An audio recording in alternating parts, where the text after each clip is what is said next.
Good evening everyone. In the static YouTube channel पे आपका बहुत बहुत स्वागत है। मैं इंद्रजीत। चलिए भी स्टार्ट करते हैं आपका वीडियो बनाने की मेन वजह है आपका यूपीपी एग्ज़ाम। तो यूपीपी एग्ज़ाम में जितने मेरे भाई बंधु बैठ रहे हैं कल का मतलब 17 फरवरी और 18 फरवरी को, तो उनके लिए ऑल द बेस्ट। और ऑल द बेस्ट बोलने से पहले तो मैं आपको कुछ हिंट देना चाहता हूँ कि हिंट देने का मतलब है कि थोड़ा सा लास्ट टिप देना चाहता हूँ कि पेपर में कैसे कैसे चीज़ें करनी है। तो 3-4 चीज़ों को फोकस करेंगे हम लोग।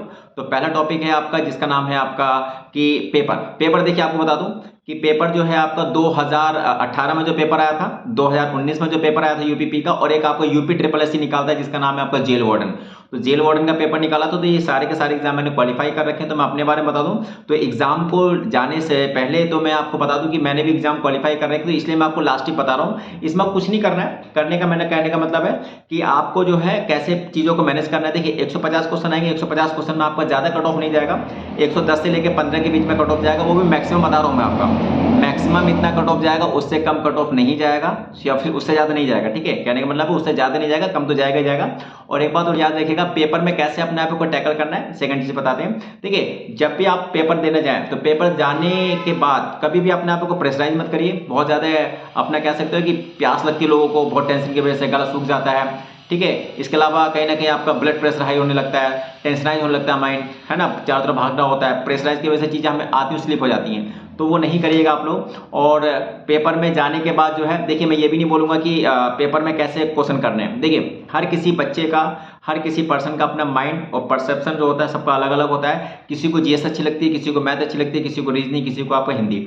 तो मैं ये भी नहीं बोलूँगा कि पहले आप मैथ से स्टार्ट करिए, जिसका जहाँ से मन करे वो करिए, लेकिन करिए विद इन टाइम में चीज़ों को समेटिए। समेटने के बाद ही चीज़ों को फिर रिकॉल करिएगा। रिकॉल करने मतलब फिर दोबारा क्वेश्चन देख सकते हैं। और एक बात याद रखिए, मैंने फिर से बोला था आपका कि जिन लोगों ने ऑफलाइन की तैयारी करी होगी, मैं फिर से बता रहा हूँ, जिन लोगों ने ऑफलाइन पेपर से तैयारी करी होगी उनका पेपर कल बहुत अच्छा बेस्ट जाने वाला है। मैं ऑनलाइन की बात नहीं कर रहा हूँ, ऑनलाइन वाले भी अच्छे हैं, लेकिन ऑफलाइन से कल आपका ऑफलाइन पेपर है। तो ऑफलाइन के पेपर में क्या होता है कि चीज़ें हमारी मल्टीपल टाइम मिल जाती हैं। ठीक है, तो पेपर जो है 1.5 घंटे से लेकर पौने 2 घंटे के बीच में करने की पूरी कोशिश करिएगा।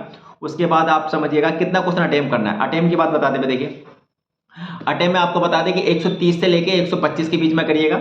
और मैं ये भी नहीं बोल रहा हूं कि पेपर में 130 के ऊपर जाइएगा। हाँ, अगर लगता है चीजें हैं तो आप कर दीजिएगा 135, मैक्सिमम 135 और 138 तक जाइएगा। 12 से लेकर 15 क्वेश्चन तो आपको आएंगे ही नहीं, और जो ना आए तो बिल्कुल छोड़ दीजिएगा। उन क्वेश्चनों पर बिल्कुल भी फोकस मत करिएगा जो आपने कभी पढ़ ही नहीं रखे हैं। कहीं फालतू का तुक्का मारी, तुक्के वाले क्वेश्चन अब वो समय चला गया। ठीक है, और हाँ मैं ये भी नहीं कह रहा हूँ कि आपके 100% सही होंगे। 135 में से अगर तो 20 क्वेश्चन गलत भी हो जाते हैं आपके, तो 115 में से 107-8 क्वेश्चन आपके कट पिट का आ जाएंगे। और 107 का मतलब 214 से लेकर 215 20 नंबर बहुत होते हैं। पिछली बार ये टॉपर की कट ऑफ थी। ठीक है, तो आप लोग कहीं ना कहीं आपका इतना क्वेश्चन करिएगा, आपका हो जाएगा। ठीक है, और सेकंड चीज आपको बता दें कि पेपर में आपका कैसे, हाँ देखिए पेपर जो है टफ और टिपिकल, पेपर आजकल जो आ रहे हैं वो टफ नहीं आ रहे हैं, टिपिकल आते हैं। टिपिकल का मतलब है, जैसा भी आपने आर का पेपर देखा, पेपर टफ नहीं था, टिपिकल था। टिपिकल का मतलब होता है कि पेपर लेंदी था। लेंदी का मतलब होता है कि पेपर में क्वेश्चन आ तो जाएंगे, आपको पता है क्वेश्चन हो तो जाएगा, लेकिन होने के बाद जो टाइम ज्यादा खाएगा। तो ऐसे क्वेश्चनों को आप थोड़ा सा क्या करिए, इग्नोर करिएगा। इग्नोर तभी करिएगा जब अगला क्वेश्चन आपको लगे कि आ सकता है। ऐसे नहीं कि ये भी इग्नोर कर दिया अगला भी नहीं आ रहा है, वो फिर मत करिएगा। मेरा कहने का मतलब है कि आपको पूरा का पूरा सरसरी निगाहों में देख लीजिएगा कि पेपर में कौन सा क्वेश्चन पैटर्न करने वाला है, कौन सा पैटर्न करने वाला नहीं है। ठीक है, तो अच्छे से करिएगा। पेपर टफ नहीं आने वाला, मैं फिर से बता रहा हूँ, एवरेज पेपर आने वाला है। पेपर टिपिकल आ सकता है, टफ नहीं आएगा। मैंने क्या बोला, पेपर टफ नहीं आएगा, टिपिकल आएगा। टिपिकल में आपको वो थोड़ा सा संभल के चलना है। क्वेश्चन तो हो जाएगा लेकिन टाइम ज्यादा खाएगा। ठीक है, और एक बात और, जीएस में भाई ज्यादा मत करिएगा। जीएस में फिर से बता दूं, मैंने खुद दोनों बार पेपर दिए, तो दोनों मैंने आपका एक में 31 किया था, एक में 32 किए थे। मेरे 29 थे, एक में 30 नंबर थे। ठीक है, तो इतने नंबर थे, और एवरेज बच्चे के इतने ही आते हैं। एवरेज का मतलब 25 से लेकर 26 क्वेश्चन आएंगे, उतना ही करिएगा, ज्यादा के चक्कर में मत पड़िएगा। तो हिंदी में कर लीजिएगा आपका 32 से लेकर 35। ठीक है, और कट पिट का आपका 27-28 आ जाएंगे। ठीक है, इसके अलावा मैथमेटिक्स और रीजनिंग मिलाकर शायद 75 नंबर क्वेश्चन है, तो उसमें आपका 55 से नंबर 60 नंबर आ जाएंगे। ठीक है, इसके अलावा बचा आपका क्या बचा आपका, हिंदी बचा, हिंदी में सॉरी जीएस बचा, जीएस में 25 क्वेश्चन, तो आपका हो गया 125 से लेकर 115 से लेकर 17 के बीच में। तो इतना करिएगा, ज्यादा मत करिएगा। बाकी भाई कूल माइंड होकर सोइए, आज मत पढ़िए कुछ भी, अब जो पढ़ना था पढ़ चुके हैं।